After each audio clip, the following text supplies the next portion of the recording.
Captain Jake Morrison stood on the bridge of the UES Meridian, watching the blue and green planets slowly spin below them. The ship had been traveling through space for 6 months, looking for new worlds and signs of alien life. This was just another routine stop in the Kepler 442 system, but something felt different today. "Captain, we're getting some strange readings from the planet's surface," said Lieutenant Amy Rodriguez from her station. Her fingers danced across the glowing controls as she tried to make sense of what the sensors were telling her. Jake walked over to look at her screen. The numbers and images didn't make much sense to him, but Amy was the best computer specialist in the fleet. If she said something was strange, he believed her. "What kind of strange?" he asked. "There's a structure. Down there, sir? It's big. Really big. And it's definitely not natural." Amy pulled up a 3D image that showed what looked like a massive building buried under centuries of dirt and plant growth. Dr. Lisa A. Kane looked up from her own workstation, where she had been studying samples from the last planet they visited. As the ship's head scientist, she was always excited about new discoveries. "How big are we talking about?" "About the size of a small city," Amy replied. "Captain, there's something else. It's still putting out power readings. Whatever it is, parts of it are still working after who knows how long." Jake frowned. In all his years of space travel, they had found plenty of dead alien ruins, but nothing that was still active. "Are you sure about the power readings?" "Positive, sir. The energy signature is unlike anything in our databases. It's definitely alien technology, but it's more advanced than anything we've ever seen." Commander Ryan Blake, the ship's security chief, stepped forward. He was a big man with careful eyes who didn't trust anything that seemed too good to be true. "Captain, regulations say we should report this to Earth Command and wait for orders." Jake nodded. Ryan was right about the regulations, but they were months away from Earth. By the time they got new orders, another ship might have claimed this discovery. "Dr. Kane, what's your opinion?" Lisa's eyes were bright with excitement. "Sir, this could be the discovery of a lifetime. We have to investigate. We might learn things about alien civilizations that could change everything we know. It could also be dangerous," Ryan added. "We don't know what that thing is or why it's still active." Jake thought for a moment. He had always been a careful captain, but he also knew that great discoveries required taking some risks. "Amy, can you tell if there are any life signs down?" "There. I'm not detecting any, sir. Just the power readings and the structure itself." "All right," Jake decided. "We'll send down a small team to take a look. Dr. Kane, I want you to lead the science team. Ryan, you'll handle security. Take 6 people total, and keep your radios on at all times." 2 hours later, the landing shuttle touched down near the alien structure. The planet's air was breathable, though it smelled different from Earth air. The team wore light protective suits just to be safe. The structure was even more impressive up close. It rose from the ground like a metal mountain, covered in strange symbols that seemed to glow faintly in the dim light. The entrance, they found, was perfectly sized for humans, which Lisa found interesting. "The doorway is the right size for us," she noted into her recorder. "Either this is a very strange coincidence, or whoever built this was similar to humans in size." Ryan checked his weapon and scanned the area with his sensors. "Still no life signs, but I'm reading multiple power sources inside. Everyone stay close and watch each other." The team entered through what looked like a main entrance. Inside, the walls were smooth and clean, as if the building had been maintained by invisible servants. Soft light came from panels in the ceiling, showing them long corridors that stretched into the distance. "This place is huge," whispered one of the security officers. "It goes on forever." Lisa was studying the symbols on the walls with her portable scanner. The writing is definitely alien, but there's something familiar about the mathematical patterns. It's almost like they're trying to be understood. They followed the main corridor for several minutes until it opened into a vast chamber. What they saw there made everyone stop and stare. The room was filled with thousands of small chambers, each one about the size of a phone booth. They were arranged in perfect rows that stretched as far as they could see. Each chamber had a door, made of some kind of clear material, and inside were chairs that looked designed for humanoid beings. It looks like some kind of testing facility, Lisa said, her voice full of wonder. These chambers, they're all identical. Someone built this place to examine or test large numbers of people. Ryan didn't like what he was seeing. Test them for what? And where are all the people who were supposed to be tested? Lisa approached one of the chambers and tried to look inside. The clear door was slightly fogged, but she could make out strange equipment and monitors. The technology here is incredible. These machines look like they could read every thought and emotion a person ever had. Amy's voice came through their radios from the ship. Dr. Kane, are you seeing this? I'm picking up massive data storage. Systems throughout that building. We're talking about information storage capacity that we won't have for another 100 years. Can you access any of it? Lisa asked. I'm trying, but the security systems are incredibly advanced. Wait, I think I've found something. There's a section that seems designed to interface with our equipment.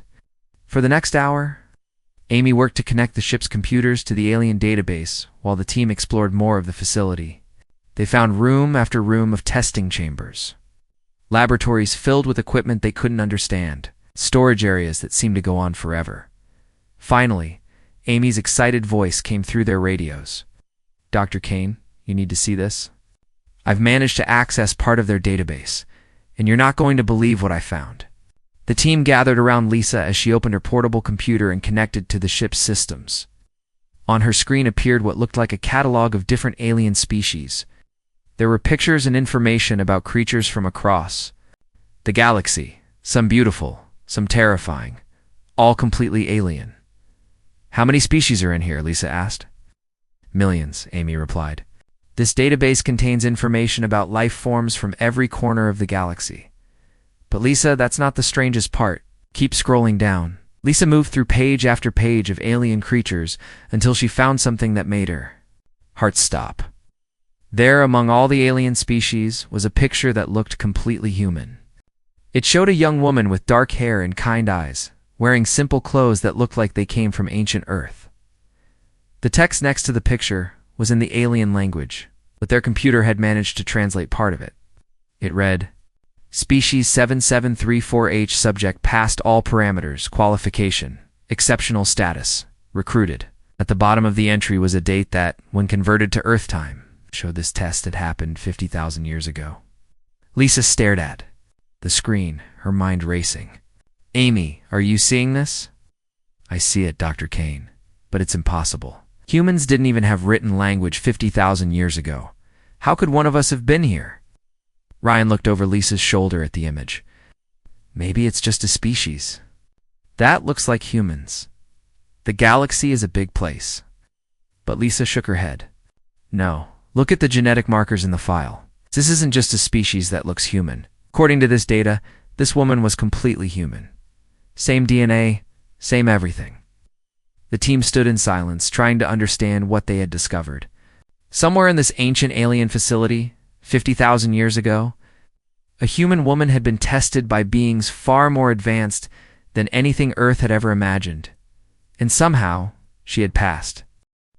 Back aboard the UES Meridian, the crew gathered in the main conference room. Captain Jake Morrison looked around the table at his senior officers. Everyone seemed confused and worried about what they had found on the planet below. Dr. Lisa Kane placed her computer on the table and showed the image of the human woman again. I've been studying this file for hours, and I keep coming to the same impossible conclusion. This woman was definitely human, and she was tested here 50,000 years ago. That can't be right, said Chief Engineer Pete Davis. 50,000 years ago, humans were living in caves and hunting with stone tools. They didn't have space travel. Amy Rodriguez had been working non-stop to access more of the alien database. Her eyes were red from staring at computer screens, but she was too excited to rest. I found more information about whoever built this place. They called themselves the Cosmic Arbiters. What did they do? Jake asked. From what I can understand, they traveled around the galaxy testing different species. It wasn't just intelligence tests or physical tests. They were looking for something they called evolutionary potential. Ryan Blake crossed his arms. What does that mean? Amy pulled up more files on the main screen. Think of it like this. They weren't just testing what a species could do right now. They were testing what that species might become in the future, how far they could grow and develop. Lisa leaned forward, studying the new information. So they were looking for species that had the potential to become something greater than what they were at the time. Exactly, Amy said. And according to these records, most species failed completely. A few passed basic levels, but this human woman, she scored higher than anyone had ever seen. Jake felt a chill run down his spine. How much higher? Her scores broke their testing system. The Arbiters had never seen anything like it. They didn't know what to do with the results. Over the next few days, Amy worked around the clock to decode more of the alien database. She discovered that the cosmic Arbiters had tested millions of species across thousands of years. Most failed within the first few challenges. Some showed promise but lacked the special qualities the Arbiters were looking for. But the human woman was different. Her file showed test results that seemed impossible. She had solved problems that had stumped other species for generations. She had shown creativity and adaptability that the Arbiters had never encountered before. "Look at this," Amy said during another meeting. The Arbiters wrote detailed notes about her performance. They said she didn't just answer their questions correctly. She found new ways to answer them that they had never thought of. Lisa studied the translated notes. It says here that she challenged their assumptions about the problems themselves. She pointed out flaws in their testing methods. A primitive human from 50,000 years ago corrected the mistakes of an advanced alien civilization, Ryan asked. That sounds impossible. Yet it gets stranger, Amy continued. After she finished the tests, the Arbiters couldn't agree on what to do next. Some wanted to immediately contact Earth and help humanity develop faster. Others were afraid of what humans might become if they were given advanced technology too. Early, Jake rubbed his forehead. So what did they decide? That's where the records get confusing. There are references to a great debate that lasted for centuries. The Arbiters were split into different groups, each with their own ideas about humanity's future. While Amy continued her research, strange things began happening aboard the Meridian. Crew members reported having vivid dreams about a woman calling for help. The ship's equipment started acting strangely, with computers showing brief images of the human woman from the database. Lisa was in her lab late one night, when her computer screen flickered. For just a moment, she saw the woman's face. Looking directly at her, the woman's lips moved as if she was trying to say something, but no sound came through. Amy, are you seeing this? Lisa called over the ship's communication system. Seeing what? Amy replied from the computer center. My screen just showed the woman from the database. She looked like she was trying to talk to me. Amy's voice became excited. Lisa, I think the facility is responding to our presence. Ever since we started accessing their database, the power readings from the planet have been increasing. The next morning, Jake called another meeting. I want to know what's happening to my ship and my crew. People are having strange dreams. Equipment is malfunctioning, and now Dr. Kane is seeing faces on her computer screen. Amy had dark circles under her eyes, but she looked more excited than tired. Captain, I think I know what's happening. Facility isn't just a database. It's still running active programs, and one of those programs is trying to communicate with us. What kind of programs? Ryan asked suspiciously. I found references to something called a Guardian Protocol. It was designed to monitor and protect species that showed exceptional potential. Lisa felt her heart racing. You think the human woman from 50,000 years ago is still connected to this facility somehow? I think she might be more than connected, Amy said quietly. It's been running continuously for 50,000 years, and it activated fully when we accessed the database. Jake leaned back in his chair. What does this subroutine do? Amy hesitated before answering. According to what I can translate, it's a message system. Someone left a message in the alien computers, and it's been waiting for the right people to find. What does the message say?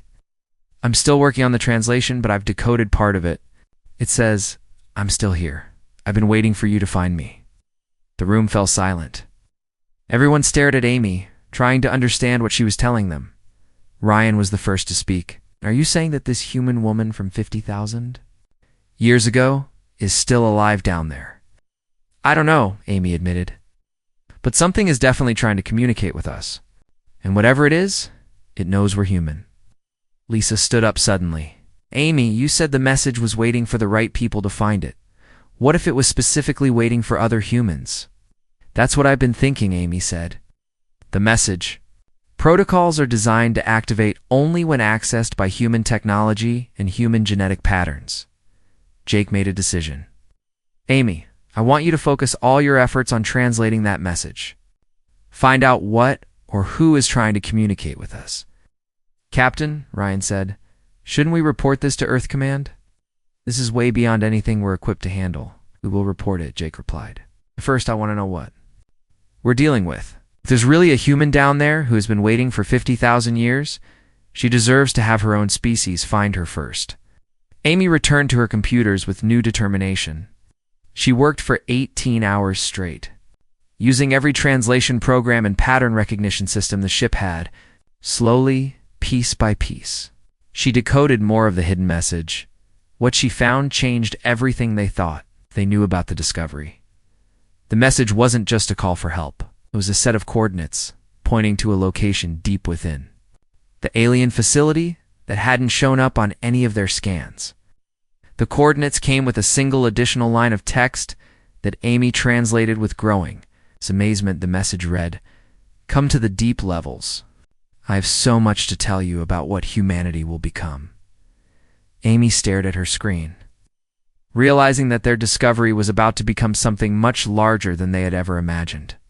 Somewhere in the depths of the alien facility, someone or something was waiting for them, and that someone knew secrets about humanity's future that could change the course of galactic history. Captain Jake Morrison stood at the entrance to the alien facility with his team. This time they had brought more equipment and more people. The coordinates from the hidden message pointed to a section of the building that their scanners had somehow missed during the first visit. Are you sure about these readings? Jake asked Amy Rodriguez, who was holding a portable scanner that beeped softly as they walked. The coordinates are exact, Captain, but it's strange. This part of the facility didn't show up on our orbital scans. It's like it was hidden until we received that message.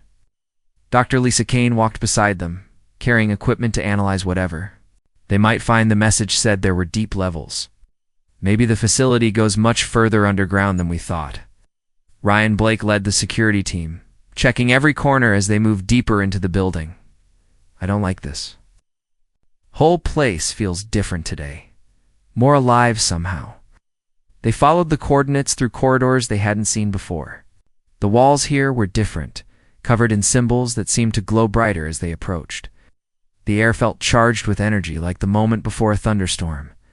After walking for nearly an hour, they found what they were looking for.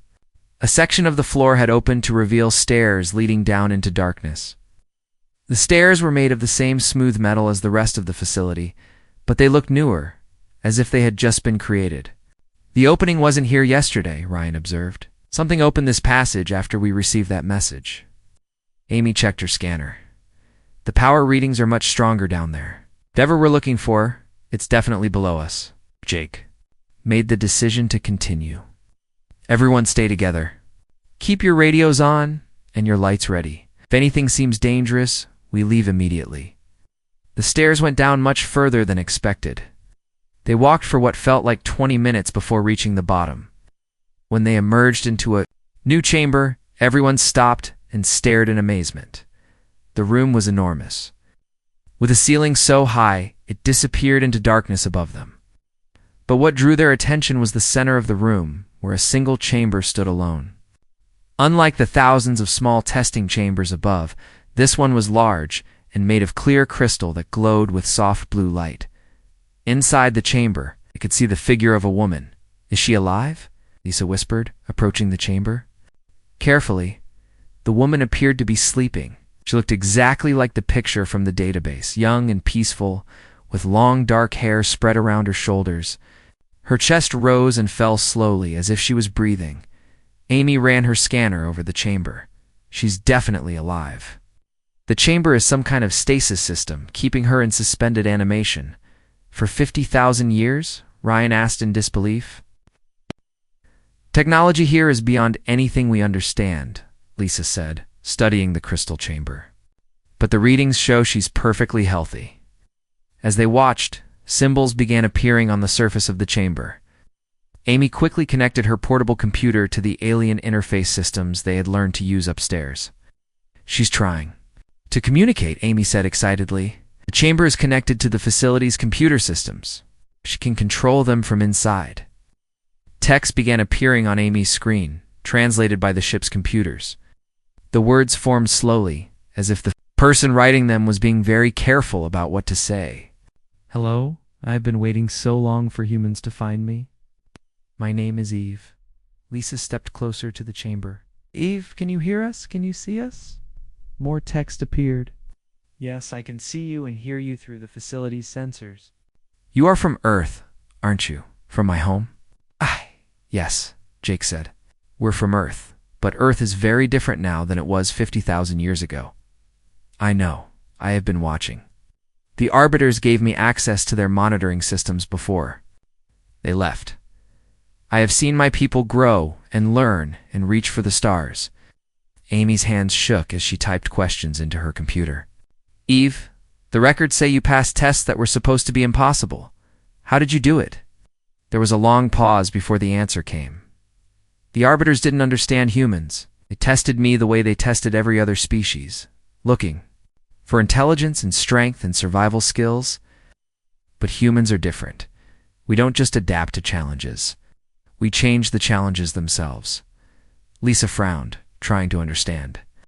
What do you mean? When they gave me puzzles to solve, I didn't just find the answers they expected. I found better questions to ask. When they tested my survival skills, I didn't just survive. I found ways to help others survive too. They had never seen anything like it. Ryan stepped forward. So what happened? Why did they put you in this chamber? They were afraid, Eve replied. My test scores showed that humans had potential they had never encountered. We weren't just another species that might someday build spaceships and explore nearby planets. We were something that could fundamentally change how the galaxy worked. Jake felt a chill. Change it? How? The Arbiters had been the guardians of the galaxy for millions of years.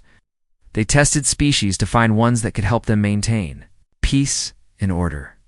But humans weren't designed to maintain the status quo. We were designed to make things better. The text paused, then continued. They debated for centuries about what to do. Some wanted to help humanity develop quickly, to guide you and teach you their ways. Others wanted to destroy Earth before humans could spread across the galaxy and upset the balance they had maintained. So they chose neither, Lisa realized. They put you here as a compromise. Yes, I became their insurance policy. If humanity developed in a positive way, proving we could handle power responsibly, I would remain hidden. If humanity showed signs of becoming a threat, I was supposed to be awakened to help guide or stop you. Amy looked up from her computer. But the Arbiters never came back to check on humanity or wake you up. Their civilization collapsed as they knew it eventually would. They built me this chamber and connected me to their knowledge systems, then left me to watch and wait. I have been alone for 50,000 years, learning everything they knew and watching humanity grow. Ryan asked the question they were all thinking. Have we passed the test? Are we developing the right way? There was another long pause before Eve answered. You have exceeded every hope the Arbiters had for any species. You have created art and music and literature that celebrates life and beauty. You have developed science not just to gain power, but to understand and heal. You explore space not to conquer, but to discover. But most importantly, the text continued, you have learned to value cooperation over domination. Even when you fight for principles, not just for resources or territory. Lisa felt tears forming in her eyes. So he passed. You didn't just pass. You have become something the Arbiters never imagined possible. A species capable of inheriting their role as galactic guardians, but with the wisdom to do it better than they ever did. Jake stepped closer to the chamber. Ev, we want to help you. Can we safely wake you up from this stasis? Yes. But first, you need to understand what that means. This facility contains all the knowledge of the cosmic arbiters. Technologies that could advance human civilization by thousands of years. Weapons that could protect against threats you haven't even imagined yet. The ability to travel between galaxies and communicate across impossible distances. Amy's eyes grew wide. You're offering to give us all of that. I'm offering to give you the choice, Eve replied. The knowledge can be yours immediately, but only if you truly understand the responsibility that comes with it. The team looked at each other, realizing they were about to make a decision that would affect the entire future of humanity. The crystal chamber. Eve waited patiently for their answer, just as she had waited patiently for 50,000 years. The moment that would determine humanity's destiny among the stars had finally arrived. Captain Jake Morrison looked at his team as they stood around Eve's crystal chamber. The weight of the decision before them seemed impossible to bear. They were just one ship's crew, but somehow they had to choose the future path for all of humanity. Jake said carefully, "This is too big a decision for us to make alone. Shouldn't Earth's government or the United Nations decide something like this?" Text appeared on Amy's screen as Eve responded. "By the time you return to Earth and convince your leaders that this is real, other ships will have discovered this facility. The knowledge will spread in ways you cannot control. This moment right now is when the choice must be made." Dr. Lisa Kane stepped closer to the chamber. "What happens if we choose to take the knowledge immediately? Humanity will advance rapidly. You will have faster-than-light travel that doesn't damage space and time. You will have technology to heal any disease and extend human life. You will have weapons to protect against alien threats that still exist in dark corners of the galaxy." "That sounds wonderful," said Chief Engineer Pete Davis. "Why wouldn't we want all of that?" "Because rapid advancement often leads to rapid destruction," Eve replied. "Many species the Arbiters tested received advanced technology too quickly. They became powerful before they became wise. Most destroyed themselves within a few generations." Ryan Blake crossed his arms. "But you said we've already proven we're different, that we can handle power responsibly. You have proven you can handle the power you've earned through your own development. But there is a difference between earning power slowly and receiving it all at once." Amy looked up from her computer. "What's the alternative? If we don't take the knowledge now, do we lose it forever?" "No," Eve answered. "The alternative is that I remain here as humanity's guardian. Oh, yeah. I will watch as you continue to develop naturally. When you reach certain milestones, when you prove you're ready for each new level of knowledge, I will unlock parts of the Arbiter database." Lisa thought about this carefully. "So we'd still get the advanced technology, but only when we've earned it?" "Exactly.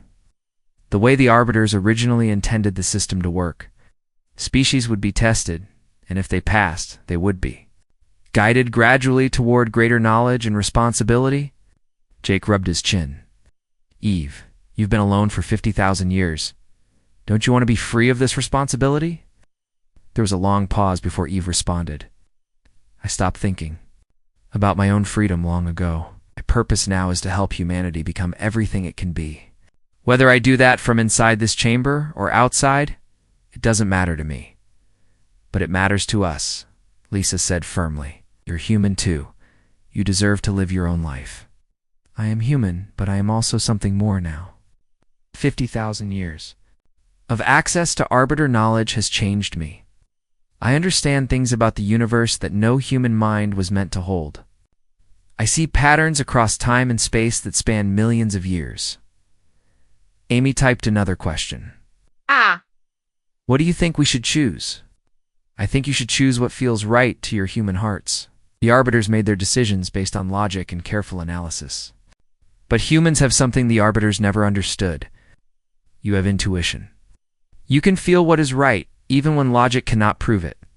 The team spent the next hour discussing their options. They talked about the benefits of immediate advancement and the risks of moving too fast. They considered the responsibility they would be taking on behalf of all humanity. Finally, Jake made a decision. "Eve, we want to wake you up. Not to get the knowledge immediately, but because you shouldn't have to carry this burden alone anymore.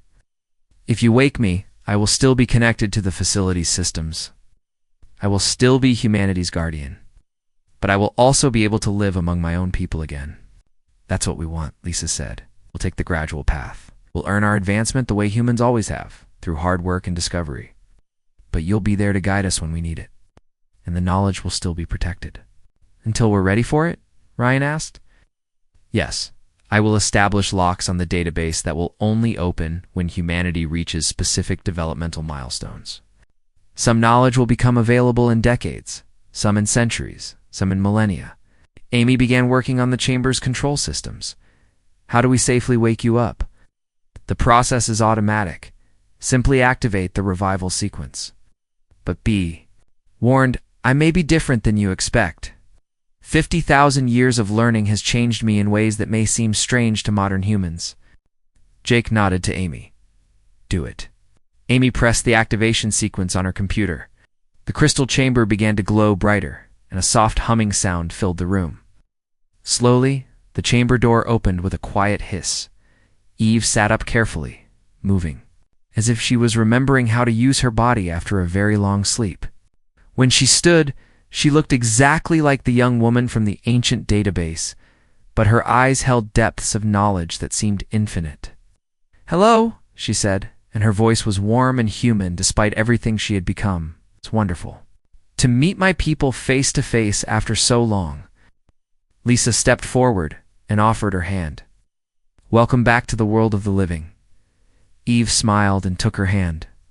Thank you. I have missed human contact more than you can imagine. Over the next few hours, Eve explained how the system would work. She would return to Earth with them, but her true existence would remain classified. To the rest of humanity, she would simply be another member of the Moravian's crew who had joined during their mission. I will work as a scientist and advisor, Eve explained. I will help guide humanity's development in small ways, steering research in positive directions and helping to prevent mistakes that could be dangerous. What about the facility here? Jake asked. It will remain hidden and protected. When humanity is ready for each new piece of knowledge, I will return here to unlock it. Think of it as a treasure vault that can only be opened by earning the right keys. Amy looked excited. What will be the first milestone? When will we get our first piece of advanced technology? Eve smiled mysteriously. Sooner than you think. Humanity is already very close to earning access to improved space travel, perhaps within the next 50 years. As they prepared to leave the facility, Eve touched the crystal chamber one last time. Thank you for choosing wisdom over power. The Arbiters would be proud to see how far their greatest success has come. Ryan escorted Eve toward the exit. You keep calling humanity the Arbiters' greatest success. But you were the one who passed their impossible tests. No, Eve said, looking back at the team that had found her. I was just the seed. Humanity itself is the greatest success. You chose the difficult path over the easy one. You chose responsibility over immediate gratification. That is what makes humans special among all the species in the galaxy. As the UES Meridian left the Kepler 442 system, Eve stood on the bridge, looking out at the stars. She would never officially exist in any government database or historical record, but she would continue to pass the most important test of all. Protecting and guiding the species that would someday inherit the galaxy, the age of human expansion among the stars was about to begin. And this time, they would not walk that path alone.